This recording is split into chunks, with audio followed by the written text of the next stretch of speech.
Years passed beneath the wide and endless sky of the grasslands. Chris and Alice, once fugitives from shadow and sacrifice, had built a life of quiet happiness. Their herds grew strong, their homes stood firm against the winds, and their love endured like the mountains far beyond the horizon. In time, their son came of age. They named him Arthur. Though only 10 years old, Arthur was no ordinary child.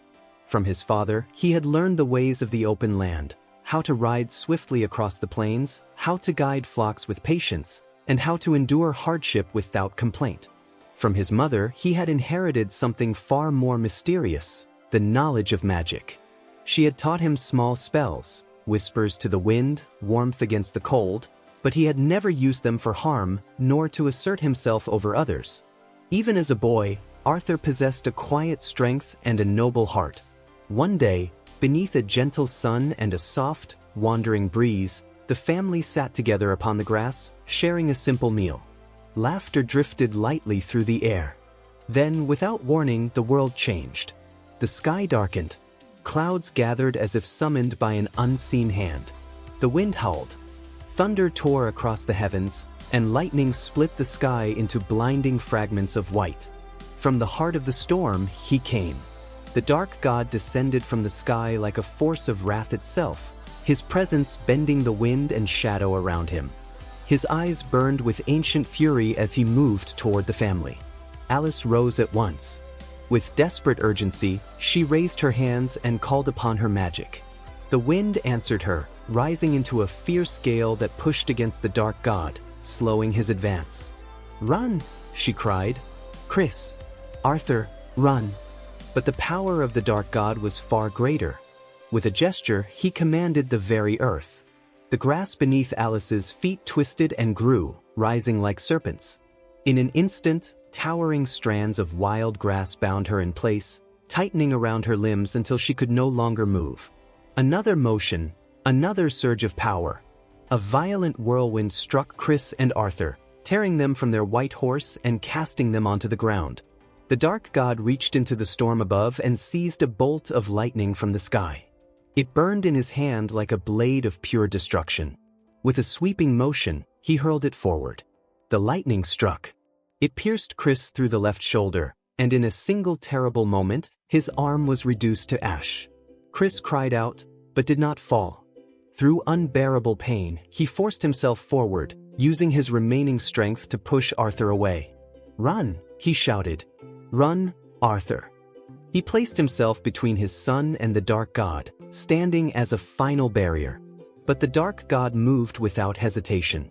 With a single kick, he cast Chris aside and surged forward, closing the distance between himself and the fleeing boy. From his cloak, he drew a dagger, dark and cold as the night itself, and struck toward Arthur's back.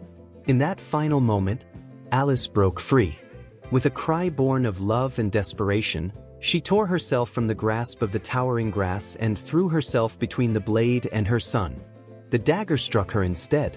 It pierced her abdomen, and blood blossomed across her white garments like a crimson flower. With the last of her strength, she seized the dark god's arms, holding him in place. "Arthur," she whispered. Her voice trembled, but her will did not. The dark god looked at her. He saw the blood, the pain, the pleading in her eyes. And something within him changed. The fury that had consumed him faded. Silence fell, broken only by the distant roll of thunder.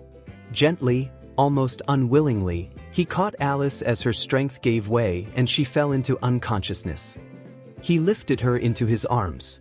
For a moment, he looked toward the horizon, where Arthur ran, growing smaller with each step. Then his gaze turned to Chris, who lay on the ground, struggling against pain and loss. The dark god said nothing. He only shook his head, as if burdened by something beyond words. Then, carried by the storm, he rose into the sky and vanished toward the distant mountains. The storm passed. Arthur slowed, then stopped. He turned, and saw that the dark god was gone. At once, he ran back. He found his father lying upon the grass, pale but alive. With all his strength, Arthur lifted him, supporting his weakened body. Together, step by step, they began the long journey home. Using what little magic his mother had taught him, Arthur treated his father's wound as best he could. From that day on, the two lived alone. Chris, now marked by loss, spent his days gazing toward the distant mountains, his eyes filled with sorrow and longing. Arthur, after tending to the herds, trained tirelessly. He practiced with spear and blade, day after day, his heart burning with a single purpose. One day, he would grow strong enough to avenge his mother. Then, one fateful day, while tending the flocks, Arthur came upon a strange sight. An old man lay upon the grass, barely alive. His clothes were unusual, unlike anything Arthur had seen, and his breath came in shallow, fading whispers. Without hesitation, Arthur lifted the man onto his horse and brought him home. He gave him mare's milk and dried meat, tending to him until life slowly returned to his frail body. When the old man recovered, he spoke. "My name is Merlin," he said. "I am a wizard." He explained that he had mistakenly eaten a strange mushroom, which had clouded his mind and led him wandering across the plains. Lost, hungry, and without his horse, he had nearly perished, until Arthur found him. But Merlin knew more than he should have. He spoke of the dark god. He spoke of Alice. "She lives," Merlin said. Arthur's heart stopped.